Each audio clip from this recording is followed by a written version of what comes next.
Every pregnancy needs utmost care and attention. But certain pregnancies need a little extra attention. An RH negative mother carrying an RH positive baby is at increased risk of complications. BSV is at the forefront to ensure safe delivery in every RH negative pregnancy.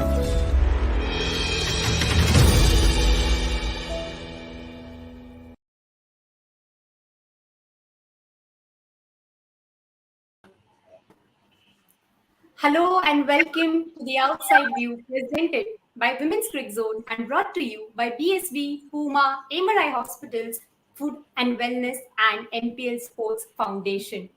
So no 2 points in this World Cup have been freebies for any team. Bangladesh yet again putting up a strong fight there. Yes, they were good with the ball, trying to restrict Australia there, but unfortunately they couldn't get to the finish line as Australia did not let them uh, to break their winning streak. To discuss the match that has unfolded, I have alongside me Shathira and Julia. Welcome both of you. So as we expected, Bangladesh was going to put a good fight. We saw them do this in the entire tournament so far. So coming to you, Shatira, first. Of course, getting to Bangladesh's bowling, Salma Khatun. She gives you 3 big wickets. How impressive was she today in this match?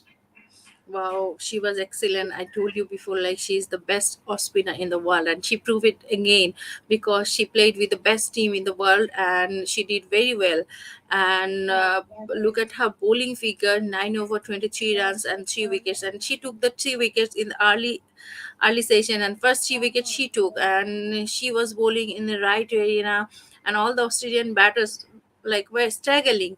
It's shown in the wicket, like they were respecting her, they were defending her bowling as well, because she took very good wicket as well, and with the fielders as also they took very good catch, and one ball got the wicket, and she was that ball was excellent. With all we were talking before that, they have to watch Salma Khatun's ball especially, and she made it again. And like I told it before, 135 is not a big total, and end of the day we thought is suppose it should be 200 plus, so it could be our day maybe. Definitely. As you rightly mentioned about that wicket that you were most impressed by, Meg Lannon's, that was the off stump was rocking. What do you make of Bangladesh's effort with the ball, Julia? Yeah, they were fantastic. I mean, they've been really good this whole tournament, really making a lot of people step up and have a good look at the way that they go about their game. I think Meg Lanning's she can be a little susceptible to the ball hitting the top of off. She does play inside the line of it, so they just bowled that beautifully and aimed in good areas for her. Didn't let her get settled. She'd only been out there for 8 balls before she lost a wicket, and it's a big come down from her. Enormous effort the other day of 130 odd. So yeah, fantastic bowling from her. Salman Khatun has been fantastic. She just is such a competitor. Really makes it difficult for the batters, and we saw Australia being forced into some silly shots by playing across the line, a little bit like what Bangladesh had done to Australia, and 2 people getting out in Healy and McGrath both getting out to the sweeps, with the bowlers being nice and full and not not allowing them to hit them down the ground, so they've had to go across the line. So pretty smart play from Bangladesh, and well done to them. Well done today. So along with Salma Khatun, of course, the efforts of Naida Akhtar and Rumana Ahmed were also good, isn't it, Shatira? Because we saw that they were trying to dry out runs, and Rumana Ahmed picked up those 3 crucial wickets against India as well. If you can have a look at the summary of the match so far, we'll get a clear idea as to how the things have panned out. Of course, Bangladesh put the total of 136, and they did not let it be a cakewalk for Australia. They picked up 5 wickets. Julia had said in the mid-show that 2-3 down would be okay, but that was a good effort from them. If you can have a look at the bowling scorecard also, as I was mentioning, that along with Salma Khatun, we had Nahida Akhtar and Rumana Ahmed coming in with that 1 wickets each. And Rumana Ahmed especially was very economical with the ball, and so was Salma Khatun. So this entire effort that the Bangladesh bowling unit put forward today, Shathira, I was having a word about Rumana Ahmed to you. So that was something that was expected of them, and that they should be happy heading on to the next game with the performance they put with the ball today. Yeah, this performance definitely bring them lots of confidence.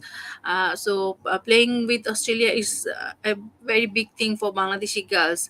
So they did okay with the bat, but they was excellent with the ball. And Ruman Ahmed is one of the best all-rounder, finest all-rounder of the team, and she bat very well, she bowled very well, and the wicket, if you see, it was a googly, and how she delivered it, the batter couldn't understand. So the batter was ready for a leg spin. She went back foot and she was trying to play in the cover, but after that, she saw it wasn't googly, and she bowled it, and it was like excellent ball to see. Like when you will watch a match, so this kind of delivery will will uh, but you will enjoy this kind of delivery definitely. End of the day, who is going to win, that doesn't matter, because Bangladesh is a totally new team with Australia is top favorite. But this kind of fighting attitude, this kind of bowling fielding, really everyone enjoyed the bowling and fielding in this World Cup definitely. Definitely, that was what we expected from this contest, and it was once again very nice for all of us to see that the character that they exuded on the field today. So, if we can have a look at the batting scorecard, Australia, of course, were chasing, and then in the initial stages of the match, the Bangladesh bowlers kept it tight. Alisa Healy departed with 15 to her account, Rachel Haynes with 3. Meg Lannon, not a good gift from Romana Ahmed on her birthday. She had to depart on a duck, but then Beth Mooney and Annabelle Sutherland building in that partnership for Australia. So coming to Australia's innings now, Julia, Beth Mooney, for how many times we've seen her do this job for the side, was standing there firm on one end and took the team to the finish line. Australia wouldn't have wanted any other wicket there, and the partnership alongside Annabelle Sutherland helped Australia to continue the winning momentum. 7 wins, all the league stage done and dusted. Yeah. Well, they could have panicked quite easily, and they didn't. Beth Mooney is just so cool-headed when she goes out there. She just knows her plan. She knows how she wants to play the game. Admittedly, I probably think they made it a little easy for her as well. They kept the field back. They should have sort of in and out of the mid on or long on or long off, and at least made it a little more difficult for her to hit straight down the ground, because that was clearly her plan. But she got Australia back in there, as she has so many times. Obviously, Australia were missing Elise Perry today, so Beth Mooney had to push up to 4, which I'm sure she was more than happy to do. But I thought the partnership of 66 between her and Annabelle Sutherland was fantastic. Annabelle being such a young player coming through, and she, probably was a little scratchy early, but I think having to bat with someone like Beth Mooney, I think that's going to really help keep progressing Annabelle Sutherland. She's certainly a player of the future, and I thought she batted very, very well as well, just to nice and sensibly, nothing too across the line that we saw a few of the other players getting out to, and the same with the Bangladesh team. So to me, I thought it was just a bit of a clinic, I think, in the end from Beth Mooney of how to get out of a bit of a sticky situation because of Bangladesh's good bowling early. Definitely. And initially, we saw that the Australian batters weren't taking too many risks. They weren't playing in the air. That's what Bangladesh batters were also doing. So, Julia, do you think that Alisa Healy or Rachel Haynes, what different they could have done? Because probably both of them departed early on, and then McLannan as well. McLannan's was a different dismissal, but both of them did not want to lose wickets. Probably that was seen through the way they were carrying themselves. But eventually, because of the pressure, they lost their wicket. How would you put that in words? Pretty much what you just said there is about right. Alisa Healy, I mean, she's been trying to incorporate the slog sweep into her game a little bit.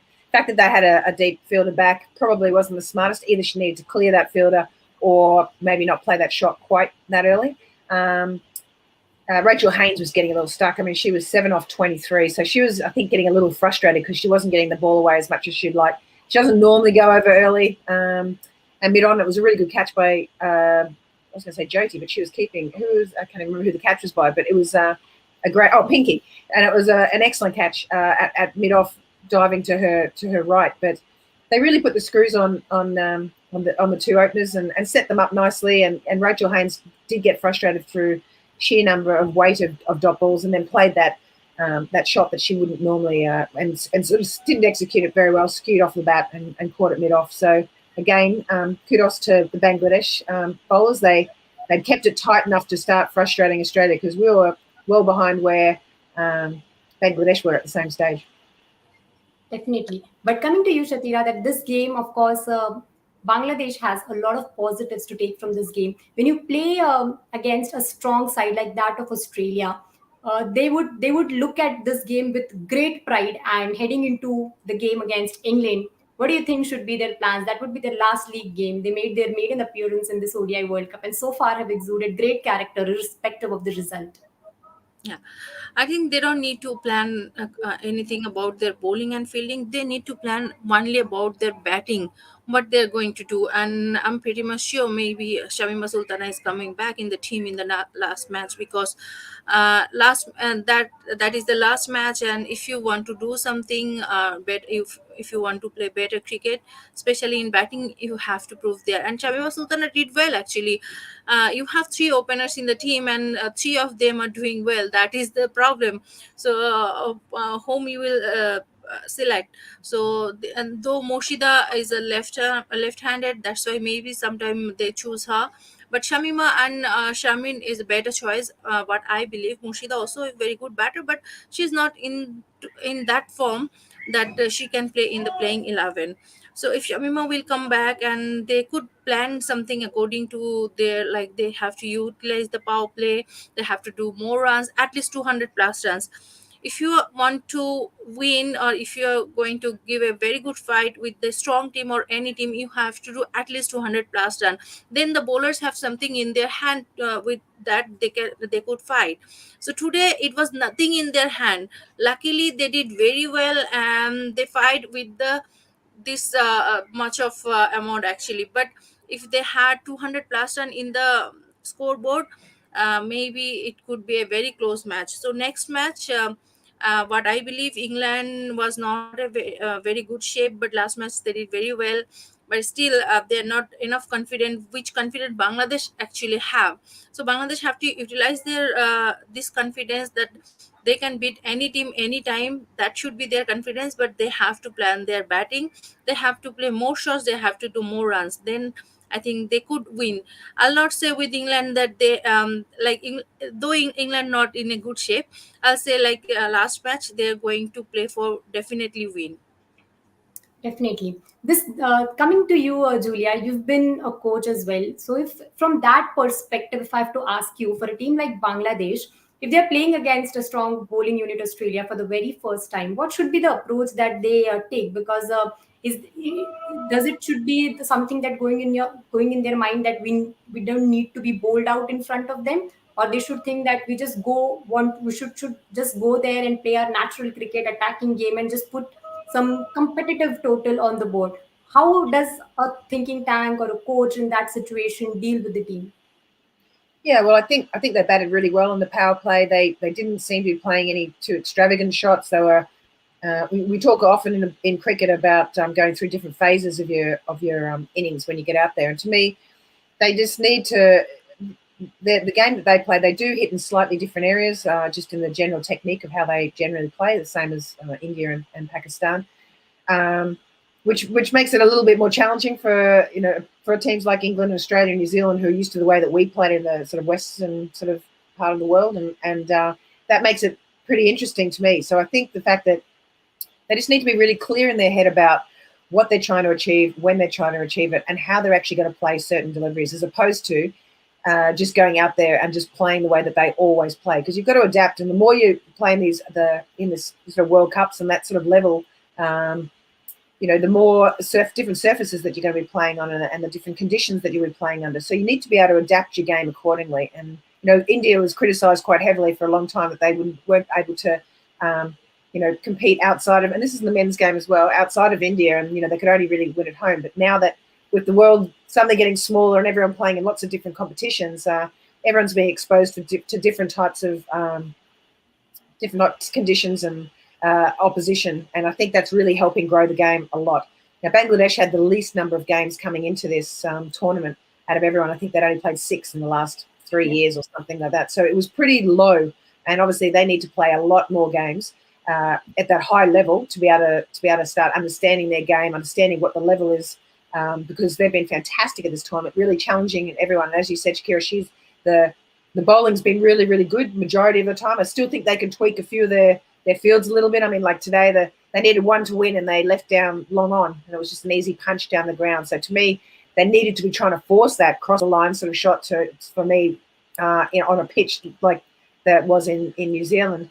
But it's their batting for me that just needs to continue to be challenged and advanced, so they can start getting those big scores, and they don't have to be necessarily clearing the boundary all the time. It's about finding those pockets and looking for gaps and space on the field, and that way they can still get to 230, 240, 250 plus in plenty of time, because their techniques are very solid as well. So to me, it's playing a lot more games and keep working on that batting and adapting to different conditions and different opposition.